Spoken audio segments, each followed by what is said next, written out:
It is Media Day for the Heritage Conference, and we're here at First Commonwealth Bank Field with the members of the Marion Center Stingers who have come to join us today. Coach Gino Colella joins us, he along with Mike Pacconi, taking care of this Marion Center team.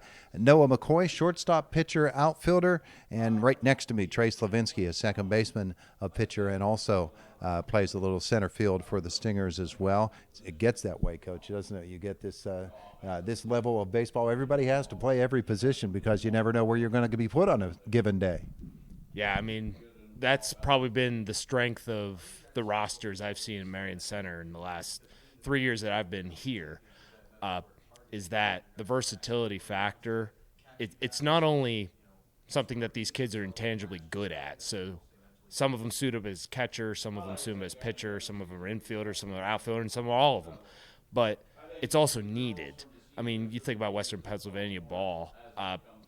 These kids are coming from all walks. In 1 year, you could have 20 kids on a roster, and the next year you can have 11. So they have to be able to do what is asked, and I think that has been our biggest strength over the years that I've seen is just they answer the call. They play where we need them to. Well, this Marion Center program has been strong for a lot of years, and a lot of good baseball, a lot of good postseason baseball for the team. That speaks to the tradition of it, but it also speaks to the fact that you've got good coaching and a pretty good athletic bloodline going out there. That's a fact. I mean, there's – from the coaching perspective, we do a nice job, I think, as a staff with Mike at the head and then myself as the assistant and then our other volunteers. There's a lot of niche coaching. There's guys who are more hitter-centric. There's pitcher-centric guys. There's just player development in general, like physicality, workouts, like putting guys in positions where their body makes sense. Like we have coaches who have eyes for all of those different things. And that's a talent as well as having players with versatile physical abilities, which definitely helps us out and has led to some success in the few years that I've been around. Yeah. Well, what are some of the duties that you handle specifically for this team?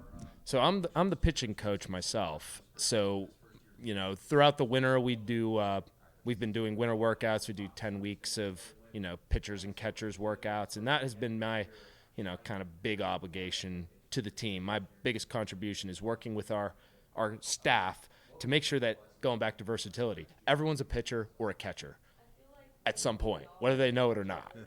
Because, when you think about the impact in the amount of volume of ball that those positions see, it's wearing on the kids, but they're essential to a successful squad.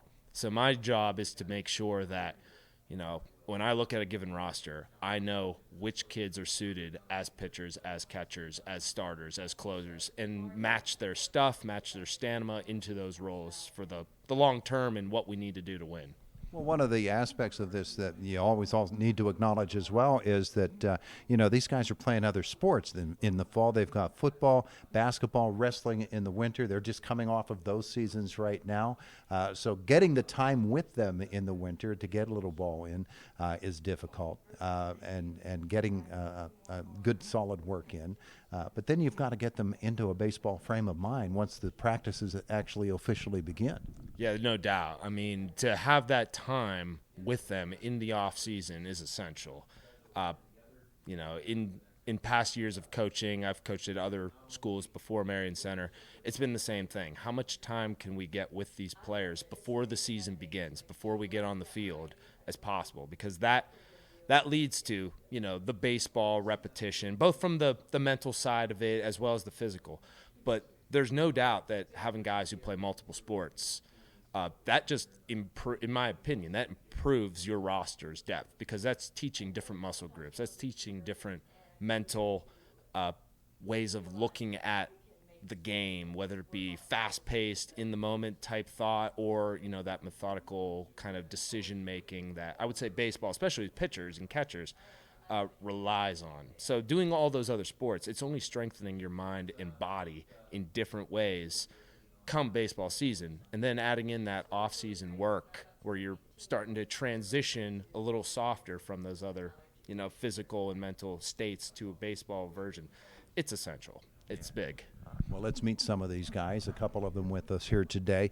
Trey Slovinsky right next to me, middle infield pitcher, center field. Noah, same thing, middle infielder, and also will play the outfield and will get on the mound. Trey, when we think about you as a baseball player and this Marion Center team heading into this season, I know it's an exciting time of the year, and I know you can't wait to actually be able to get out every day onto a field and play. It gets a little difficult and frustrating, though, in the wintertime, doesn't it? Yeah, sometimes you just can't wait for the season to start, especially when like we have a great group of guys coming up. We have 8 freshmen this year, so it'll be nice. Young teams, so we can help them learn, and then they'll help us succeed, hopefully. Well, take me back to when you were in their position and getting onto a baseball field with your high school teammates for the first time. And here you are, a freshman. Especially back then, those Marion Center teams were really, really good with a lot of great ball players. That mentor relationship had to be very, very helpful to you. Yeah, with those seniors, it was great to have them because they just had such a talent for the game. It was very easy to learn off them. They were willing to help us, so we're hoping to be able to give that to our freshmen this year. Well, you and Noah, of course, as the middle infielders on this baseball team, you get a chance to turn a lot of double plays together, make the pivot, and I know that relationship as the guys in the middle of the infield, that has to be really strong. So pretend he isn't here and tell me about working with Noah. I mean, it's been great. We've been playing the middle infield together since Little League, so it's just kind of second nature for us anymore. We know where we're going to be, like who was going to be where and this and that. So it's just pretty easy to work with him because I've been doing it for so long. He's a great guy to work with. Take me around the rest of the infield and the other fellows that you're playing with. We're kind of up in the air this year for who's playing where, so we'll see, but I'm sure we'll work together great. We always figure out a way to do it, so. Pretty solid then. Mm-hmm. Yeah, we'll be pretty solid all around. All right, let's put you up on the pitching mound now and tell me about you as a pitcher. What are some of the things that you know are your strengths? What are some of the things you know you want to get better at this year? This year I'd definitely like to work on my changeup and stuff to implement that, and this will be the first year I've really been on the mound, so we'll see how it goes. Yeah. Are you liking the results so far? Yeah, so far I've liked them a lot. What are the go-to pitches for you? Definitely my fastball and my changeup. Oh, yeah?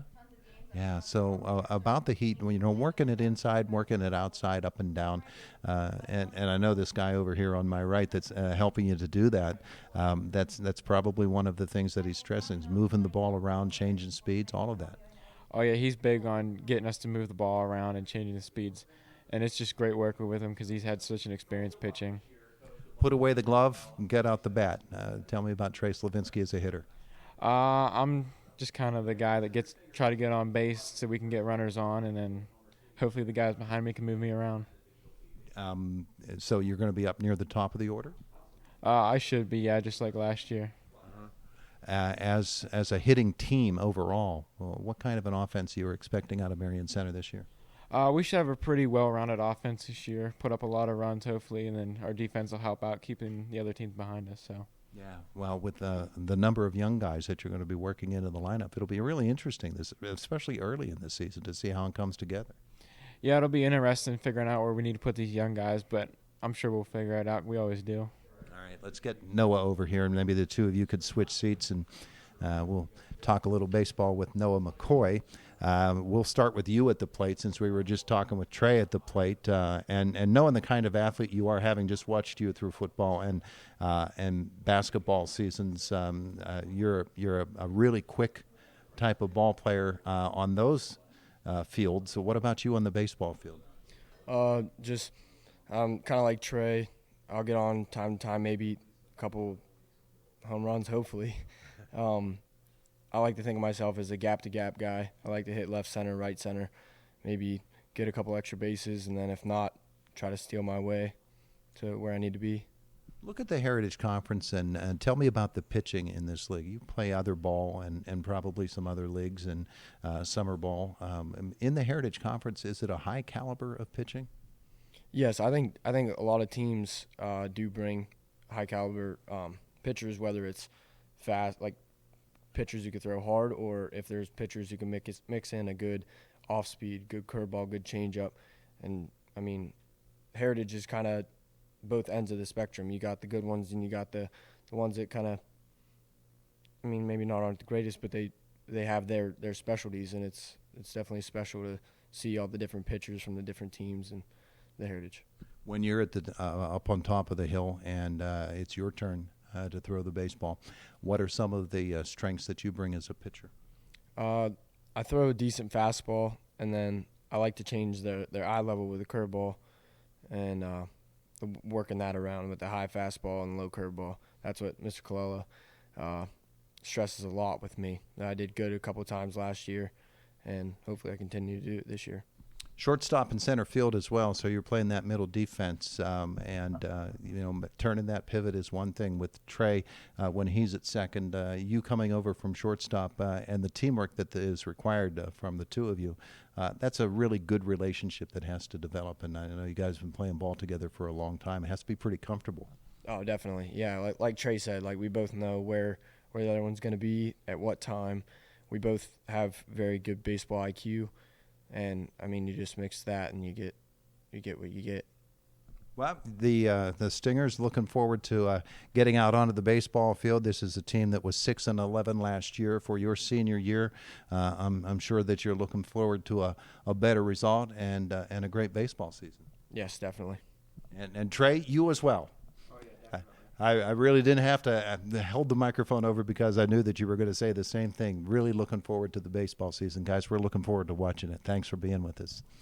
You are watching Renda Digital TV, where it is Media Day for the Heritage Conference, the Marion Center Stingers.